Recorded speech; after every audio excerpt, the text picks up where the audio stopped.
Bismillahirrahmanirrahim. Assalamualaikum warahmatullahi wabarakatuh. Salam sejahtera untuk kita semuanya. Om Swastiastu, Namo Buddhaya, salam kebajikan. Jadi Bapak Presiden baru saja menerima Profesor Dr. Mahfud MD, Menko Polhukam, yang sekaligus Cawapres, dan beliau menyampaikan surat. Mengenai isi suratnya, saya persilahkan Prof. Mahfud yang menjelaskan. Terima kasih, monggo Prof. Saudara sekalian, baru saja saya diterima oleh Bapak Presiden, Bapak Joko Widodo, yang ditemani oleh Bapak Mensesnek, Bapak Profesor Pratikno. Saya menyampaikan surat tentang kelanjutan tugas saya sebagai Menko Polhukam.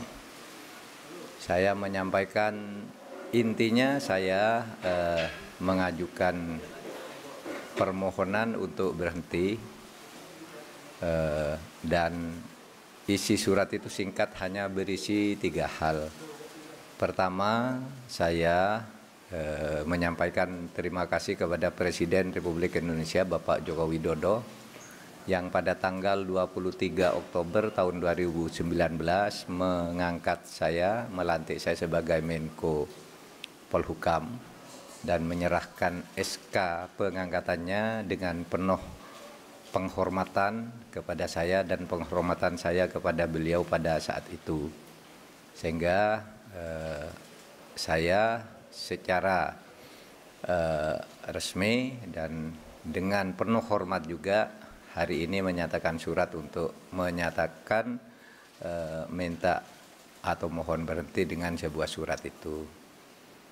Nah, lalu isi yang kedua surat itu, substansi surat itu adalah permohonan berhenti. Lalu yang ketiga, saya mohon maaf kepada beliau kalau memang ada masalah-masalah yang kurang saya laksanakan dengan baik. Alhamdulillah Bapak Presiden sama dengan saya, kita bicara dari hati ke hati dan penuh kekeluargaan dan sama-sama tersenyum. Tidak ada ketegangan apapun. Kita tersenyum, bergembira, bercerita masa lalu gitu. Ketika kita mulai bekerja, bahkan Pak Presiden mengatakan Pak Mahfud ini adalah Menko Polhukam terlama dalam sepanjang pemerintahan Pak Jokowi. Karena dulu Pak Tejo tidak sampai setahun, Pak Luhut setahun 4 bulan kalau tidak salah, lalu Pak Wiranto 3 tahun setengah gitu, lewat 2 bulan. Saya hampir 4 tahun setengah. Hanya karena perkembangan politik memang saya harus fokus ke tugas lain sehingga saya mohon berhenti. Itu saja isinya, tidak ada yang lain. Pertemuan memang ya agak lama, lebih dari 10 menit karena memang banyak guraunya juga.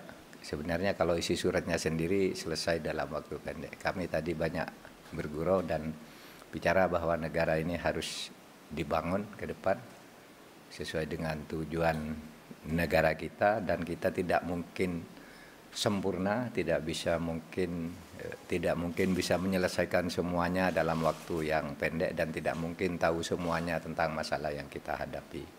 Sehingga kita harus bekerja sungguh-sungguh. Itu saja ya, tidak ada pertanyaan. Terima kasih. Apa? Kenapa? Respon, Bapak. Loh ya itu tadi Pak Jokowi mengatakan, ya itu, terima kasih juga. Terima kasih sudah membantu 4 tahun dan dengan baik, tidak ada masalah.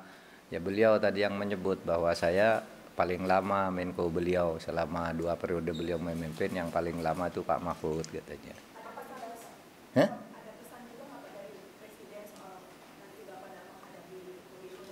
Oh enggak. Itu kan pesannya sudah umum ya, sudah ada di konstitusi, ada di undang-undang, enggak ada pesan lain. Wah, enggak lah. Itu kan enggak mungkin. Enggak ada.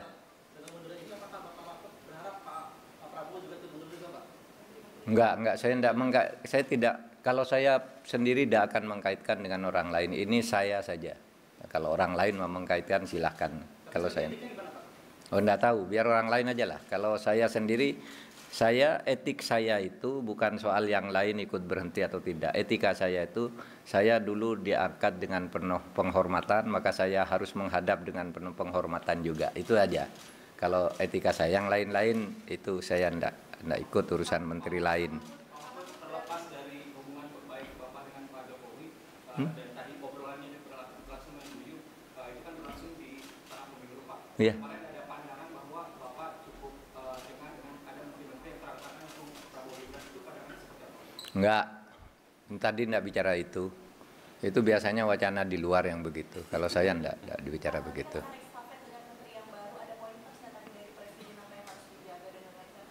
Enggak, karena tugasnya sudah rutin, cuma tugas yang masih menggantung di tengah saya yang masih dilanjutkan karena tugas resmi dari Presiden.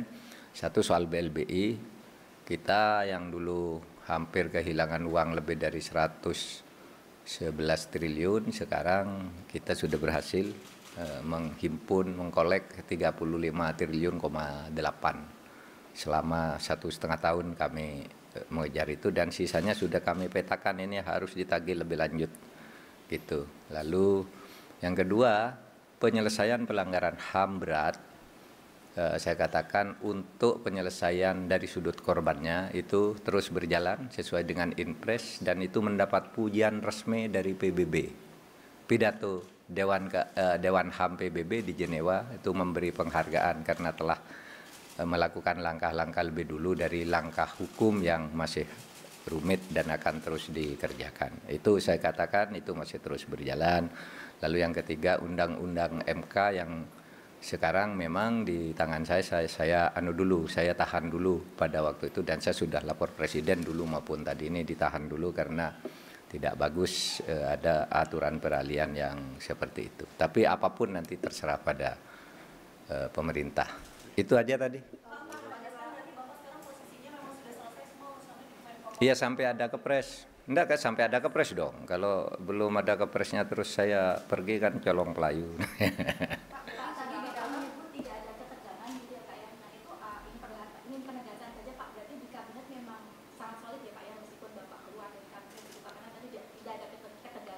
Iya, saya dengan Pak Jokowi tadi bergurau-gurau aja, sangat cair dan penuh persaudaraan gitu, enggak ada ketegangan apapun gitu. Tadi enggak bicara soal sidang kabinet, bicara saya dengan Pak Jokowi. Meskipun Bapak keluar, berarti kabinet masih solid gitu ya? Ya tentulah, itu kan pemerintah pasti bisa menghandle itu, soliditas kabinet. Cukup ya, cukup, makasih.